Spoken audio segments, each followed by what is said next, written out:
A continuación voy a invitar al doctor Adolfo Leiva. Doctor Adolfo Leiva es internista y neurólogo egresado del Instituto de la Nutrición y miembro de la MEVAS. Él nos va a presentar ahorita el tema de manejo de aneurismas incidentales.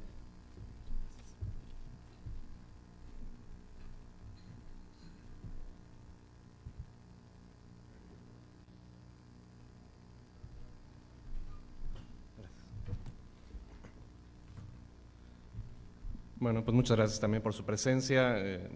Obviamente alegra mucho de que todavía buena parte de la concurrencia se mantiene aquí en las pláticas.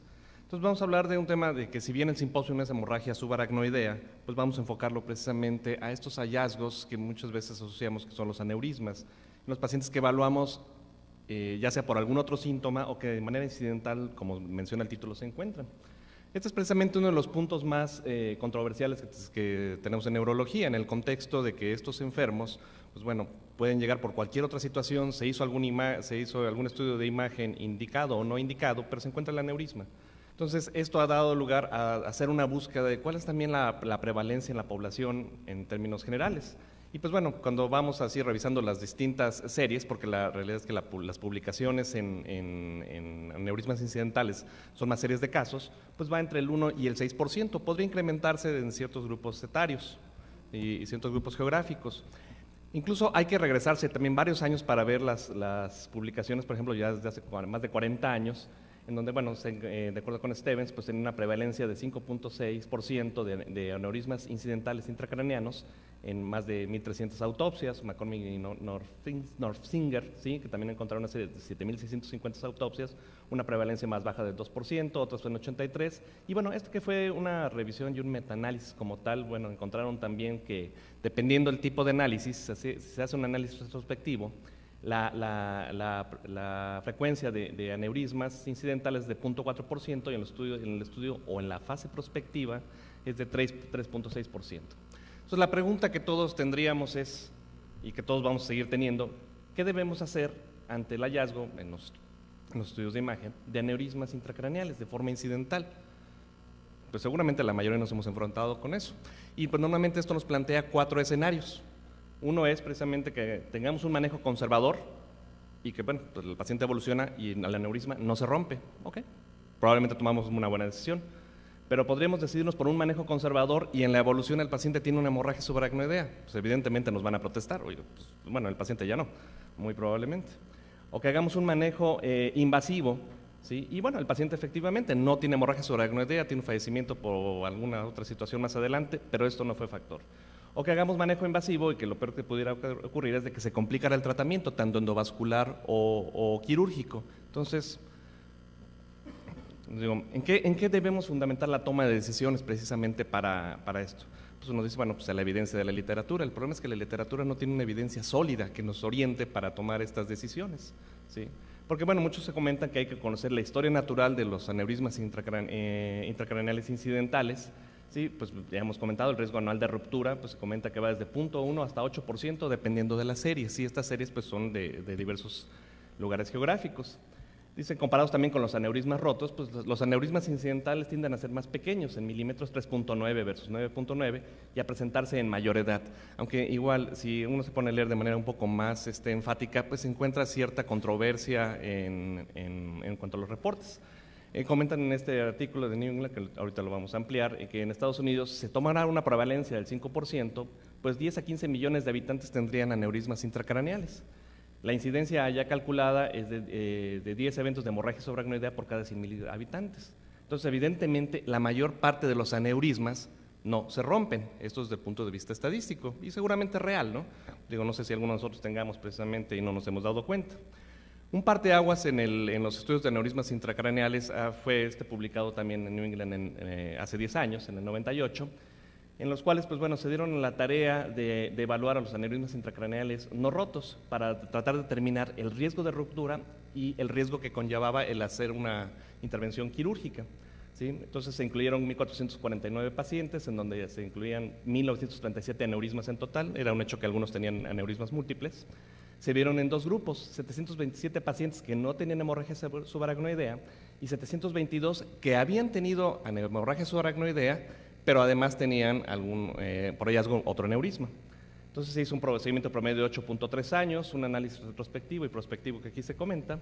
Y bueno, había ciertas diferencias entre los grupos. El grupo 1 dijimos que es el que no tenía antecedente de hemorragia subaracnoidea, la edad era un poco mayor, en el caso también perdón, del diámetro promedio del aneurisma eran más grandes, y estos aneurismas pequeños, en el análisis que causaron bastante controversia, pues bueno, tendrían a ser también menor el número de los que no habían sangrado con respecto a los que sí tenían antecedente de hemorragia subaracnoidea. Entonces, en parte de su análisis, ellos lo que demostraron es que en los pacientes sin antecedente de hemorragia subaracnoidea, aquellos pacientes con aneurismas menores de 10 milímetros, la probabilidad de hemorragia era muy baja. Entonces, si aquellos que rebasaban los 10 milímetros en su diámetro mayor al aneurisma, pues el riesgo se incrementaba.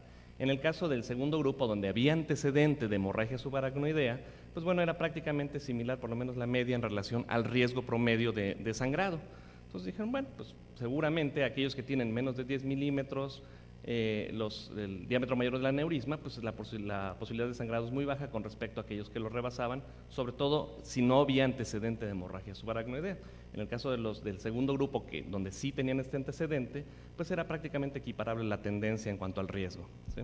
Entonces, ¿qué podía predecir aparentemente la ruptura? En el primer grupo, pues que los aneurismas intracraneales incidentales menores de 10 milímetros, pues tenían una menor probabilidad de ruptura, que en el caso de los que tienen 10 a 20, el riesgo relativo de ruptura de 11.6 y el riesgo relativo de ruptura de aneurismas en el tope de basilar o circulación posterior en general es más alto, ¿sí? En el caso de la predicción de ruptura en el segundo grupo, pues el riesgo de ruptura también lo encontraron que era mayor en aneurismas del tope de la basilar y en aquella población que era más vieja, ¿sí?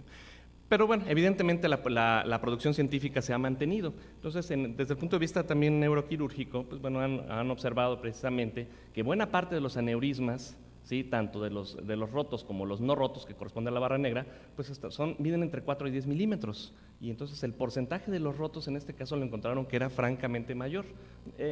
Digamos, había concordancia en aquellos aneurismas incidentales que eran de mayor diámetro. Sí, en el caso también, aquí la localización pues era prácticamente dirigida hacia la circulación anterior. Y en el caso de los grupos de edad, pues bueno, la mayor frecuencia para esta serie de casos de este hospital canadiense, pues era entre 40 y 59 años. Pero bueno, el grupo precisamente de 20 a 39, que representa buena parte de la población productiva, pues también tenía una incidencia aumentada de hemorragia. Es lógico porque siendo una serie hospitalaria, pues llegaron habitualmente los que sangraron y no tanto los que tuvieron un aneurisma incidental. En este caso, esta segunda parte que se publicó de este estudio del 98 en el 2003 en la revista The Lancet, pues fue un estudio multinacional que involucró registros de Estados Unidos, Canadá y varios países europeos. Pues bueno, entonces hicieron modificaciones precisamente a la medición o al punto de corte para la división de los aneurismas, entonces entre menos de 7, de 7 a 12, etcétera. Entonces, conforme iba aumentando el tamaño del aneurisma incidental, pues se observó precisamente que había un incremento de riesgo en cuanto a sangrado conforme pasara el tiempo. Mantenían igual sin antecedentes de hemorragia subaracnoidea y con antecedentes de hemorragia subaracnoidea que habían progresado, que se había tenido un hallazgo de un aneurisma incidental. Esto, bueno, era parte también del riesgo quirúrgico que se dividió en la circulación anterior y posterior y menores de 50, mayores de 50 años. Pues aquí en este caso los pacientes mayores de 50 años se asoció también un incremento en el riesgo de manejo y de complicaciones cuando tenían aneurismas incidentales. Aquí en este caso también lo que ellos encontraban como mayor riesgo de sangrado eran parte de los aneurismas de circulación posterior. Aunque sea menos la frecuencia, el riesgo de sangrado en casos incidentales son mayores. A partir de ahí se hicieron también modelos matemáticos tratando de predecir qué es lo que iba a pasar con estos aneurismas, pues los cuales también no han terminado de dar una evidencia contundente, dado que tampoco se han realizado ensayos clínicos controlados para definir o tratar de definir el riesgo real de estos pacientes. Aquí en este caso también veían la esperanza de vida o ganada o perdida del tratamiento de acuerdo a la edad de los pacientes, tanto en circulación anterior como en posterior. Y en estos casos, sobre todo cuando había aparentemente más pérdida, eran aquellos pacientes en donde tenían la circulación posterior en manejo quirúrgico, a diferencia de los que tenían manejo endovascular. Entonces, pues esto siempre ha condicionado cierto debate, ¿no?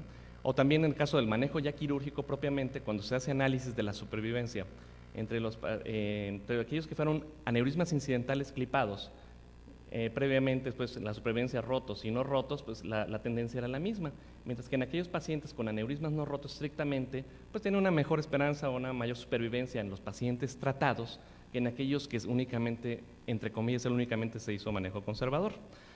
Y bueno, este metaanálisis que se publicó hace también un par de años, en donde trataron de conjuntar varios estudios que son muy heterogéneos, indudablemente tomando los de los grupos norteamericanos y europeos. Se incluyeron también más de 4,000 pacientes, también más de 65,000 aneurismas, y veían cuál el riesgo de ruptura en base al tiempo de evolución. El riesgo de ruptura cuando vea menos de 5 años es de 1.2%, de 5 a 10 de 0.6 y más de 10 de 1.3. O sea, había una fluctuación precisamente también en esto. ¿Qué encontraron como factores de riesgo precisamente para ruptura? Pues una edad mayor de 60 años, género femenino, ¿sí?, que también se vio más en mayor número de afectados, tamaño mayor de 5 milímetros y que fueran de circulación posterior. Entonces, esto cuando hacían únicamente la evaluación de estudios en donde se especificaba el seguimiento, pues bueno, ninguno de los estudios realmente tenía algún riesgo relativo así firme. Pero ya cuando incluían todos los datos de los estudios, que eran 14 los que evaluaron más o menos homogéneos, pues bueno, fue cuando la edad, el género, ¿sí?, incluso el tabaquismo, aunque también no tenía un intervalo de confianza que convenciera, y en población japonesa o finlandesa, por el mayor reporte de casos en estas poblaciones, incrementaba el riesgo teórico de sangrado ante los aneurismas incidentales. ¿Sí? Lo mismo, bueno, los que es circulación posterior, y aquí se hizo algunas subdivisiones en cuanto al tamaño, si eran menos de 5, menos de 7 o de 5 a 10 milímetros, pero bueno, aparentemente a partir de este tamaño el riesgo se incrementa. ¿Qué se ha hecho ante la ausencia de evidencia? Pues de todos modos, los grupos quirúrgicos y endovasculares pues tienen que crear también sus normas, sus formas de tratamiento. Entonces, en el caso, por ejemplo, estas guías publicadas hace un año, en enero, por parte del equipo quirúrgico para el manejo de los aneurismas no rotos, ellos sugieren que con raras excepciones, todos los aneurismas no rotos sintomáticos deben ser tratados. O sea, se refiere a cefalea o que tengan aparición de una neuropatía craneal, etcétera, ¿no? O los aneurismas intracraneales e incidentales, pequeños, asintomáticos, menores de 5 milímetros, deben de ser manejados conservadoramente prácticamente en todos los casos, con algunas excepciones. Pacientes de menores de 60 años con aneurismas incidentales mayores de 5 milímetros se les debe ofrecer tratamiento, a pesar del corte sugerido de 7 milímetros por los datos del estudio norteamericano y europeo. Porque pues ellos dicen hay una variación de más o menos 2 milímetros, entonces los debemos de tratar, ¿no? Y que bueno, el clipaje microquirúrgico más que la terapia endovascular debe ser la primera opción en pacientes de bajo riesgo. ¿Y qué dijeron también los pacientes, los del grupo endovascular? Pues estos publicaron en este grupo este año, pues las indicaciones precisamente para el procedimiento endovascular. Entonces, en el segmento que corresponde a los aneurismas incidentales, pues ellos fueron un poco más reservados, porque bueno, hay que tomar en cuenta factores como el tamaño del aneurisma, la historia de hemorragia subaracnoidea, la edad, si hay antecedentes familiares y cuántos aneurismas tienen, pues para sugerir el manejo de la terapia endovascular, evidentemente pues con un nivel de evidencia bajo. Y en el caso también de los pacientes que sean con esos aneurismas incidentales considerados para tratamiento, pues se les debe informar completamente cuáles son los riesgos y cuáles son los beneficios de la terapia endovascular como alternativa al manejo quirúrgico. Entonces también no hay un nivel de evidencia sólido. Y este es un estudio que está en marcha, el estudio TEAM, en donde precisamente tratan de evaluar la seguridad y eficacia del manejo endovascular para los aneurismas no rotos, y van a hacer un estudio aleatorizado, multicéntrico, controlado, etcétera, donde el objetivo primario va a ser determinar el pronóstico clínico a 10 años de seguimiento en pacientes con aneurismas incidentales en tratamiento endovascular versus conservador, entendiendo el desenlace clínico como la combinación de morbilidad, o sea, un ranking de 3 o mayor, y mortalidad por hemorragia intracerebral o secundaria al tratamiento.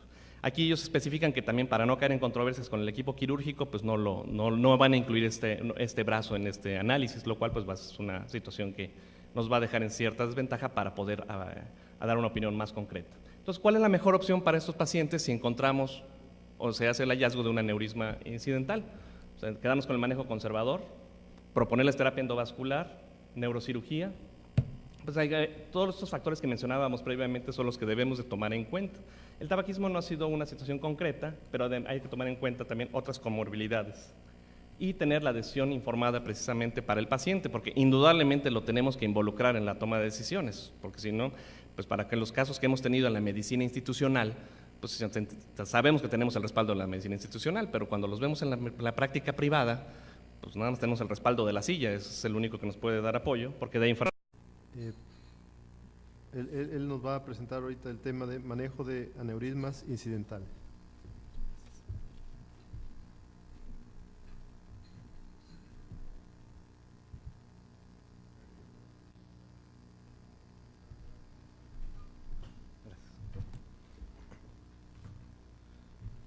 Bueno, pues muchas gracias también por su presencia. Obviamente alegra mucho de que todavía buena parte de la concurrencia se mantiene aquí en